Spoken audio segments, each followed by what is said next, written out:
Prinsip hierarki, pengendalian kebisingan. Outline, hierarki pengendalian risiko kebisingan. Perspektif strategis, Advanced Engineering Control for Noise Administrative Control Beyond Rotation, APD, sebagai last line of defense, integrasi hierarki pengendalian ke dalam sistem manajemen K3.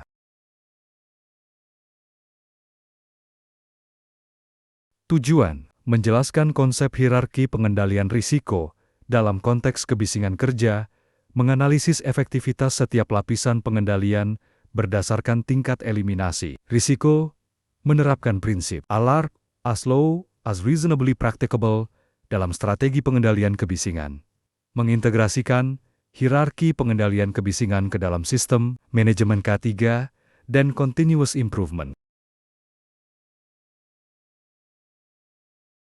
Hierarki pengendalian risiko kebisingan, perspektif strategis. Prinsip hierarki pengendalian, urutan, eliminasi substitusi engineering administratif APD. Prinsip ini menekankan bahwa semakin ke bawah, efektivitas menurun, dan ketergantungan pada human factor meningkat.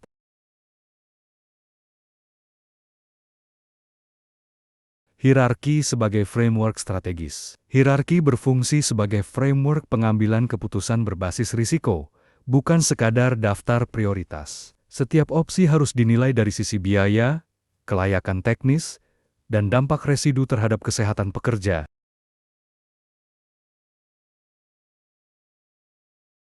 Integrasi dengan PDC ISO ke-45001.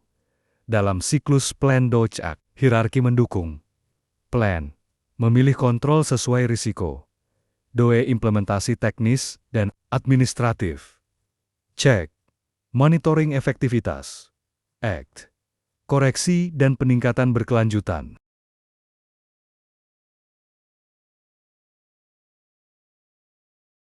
Residual risk and monitoring. Setelah kontrol diterapkan, selalu ada residual risk. Oleh karena itu, organisasi wajib melakukan monitoring berkelanjutan, validasi efektivitas kontrol, dan review reguler agar risiko tetap ALARP, as low as reasonably practicable.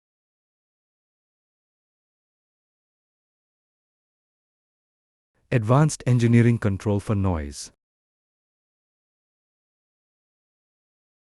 Desain akustik proaktif. Noise control by design dilakukan sejak tahap awal perencanaan fasilitas. Strategi ini mencakup pemilihan tata letak mesin, material penyerap suara, dan desain ruang kerja yang meminimalkan pantulan. Pendekatan ini lebih cost-efektif dibanding pengendalian post-operasional karena mencegah bising dari sumbernya.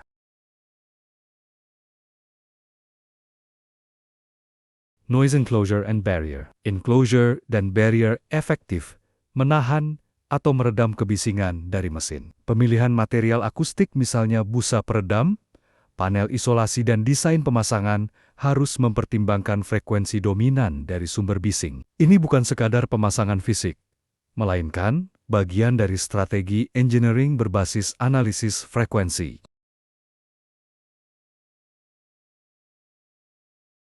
Active Noise Control, ANC. Active Noise Control menggunakan prinsip anti-phase sound untuk menetralkan gelombang bising. Teknologi ini berkembang dari headset industri menuju sistem terintegrasi di ruang kontrol atau kabin operator. Penerapan ANC efektif pada kebisingan frekuensi rendah yang sulit diatasi dengan metode pasif.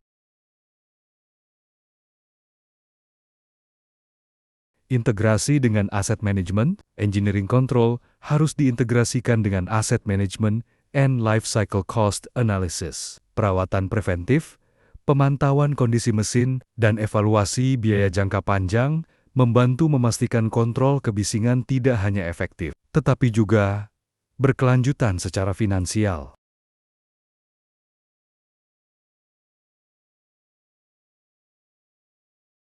Administrative Control Beyond Rotation. Penjadwalan kerja berbasis paparan. Administrasi risiko tidak hanya soal rotasi, tetapi juga penjadwalan kerja berbasis paparan kumulatif TUA. Dengan analisis TUA, Perusahaan dapat mengatur lama pekerja berada di area bising agar tidak melebihi ambang batas. Pendekatan ini menyeimbangkan produktivitas dan kesehatan pekerja.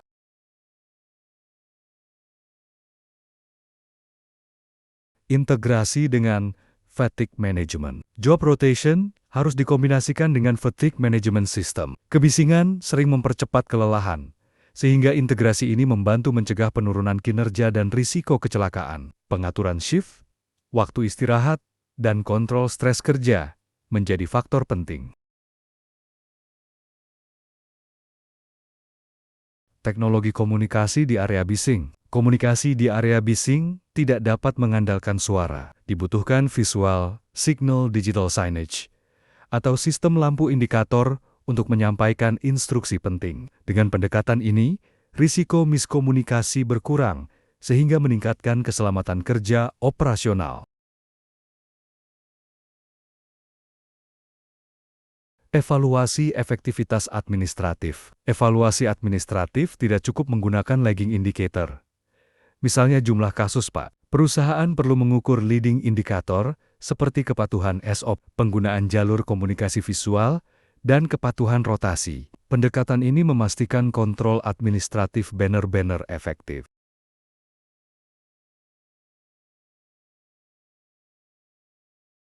APD sebagai last line of defense. Keterbatasan APD.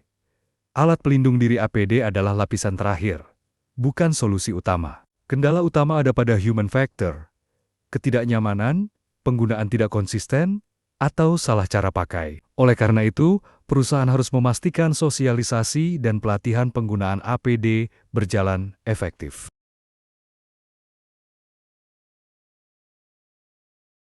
Pemilihan APD yang tepat.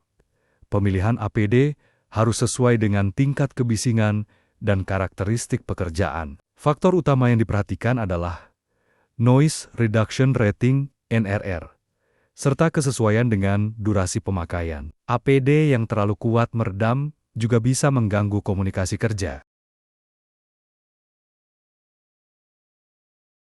Fit testing APD. Agar perlindungan optimal, dilakukan fit testing pada earplug maupun earmuff. Tujuannya memastikan APD benar-benar menutup jalur masuk suara. Fit testing juga mendeteksi bila ada kesalahan pemakaian yang bisa mengurangi efektivitas perlindungan.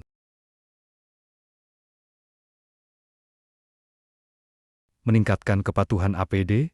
Kepatuhan penggunaan APD dapat ditingkatkan melalui Behavior-Based Safety (BBS). Dengan pendekatan ini, pekerja diberi dorongan positif, pengawasan ringan, dan contoh dari atasan. Strategi ini lebih efektif dibanding sekadar memberikan sanksi bila pekerja lalai.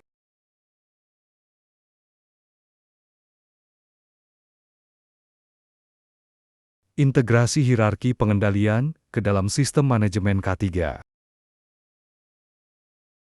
Hierarki sebagai strategi reduksi risiko. Hierarki pengendalian menjadi bagian dari Hierarchical Risk Reduction Strategy. Prinsip ini menuntun organisasi memilih metode yang paling efektif sebelum bergantung pada APD. Pendekatan strategis memastikan pengendalian kebisingan terintegrasi dengan perencanaan K3 perusahaan. Prinsip alarm dalam kebisingan. Organisasi harus menekan risiko kebisingan hingga tingkat alarm as low as reasonably practicable. Artinya, risiko harus diturunkan sejauh mungkin tanpa mengorbankan kelayakan teknis maupun ekonomi. Prinsip ini membantu menentukan kapan kontrol tambahan masih diperlukan. Kaitan dengan ISO 45001, hierarki pengendalian terkait langsung dengan ISO 45001. Klaus 6.1.2, eliminasi bahaya dan pengendalian risiko. Klaus 8.1, perencanaan operasional dan kontrol. Implementasi sesuai standar, memperkuat compliance obligation, sekaligus meningkatkan kepercayaan stakeholder.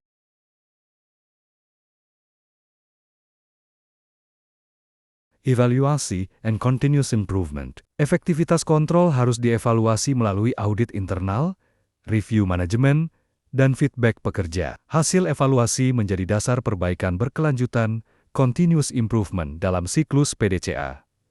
Dengan cara ini, organisasi bisa memastikan kontrol tetap relevan dan efektif.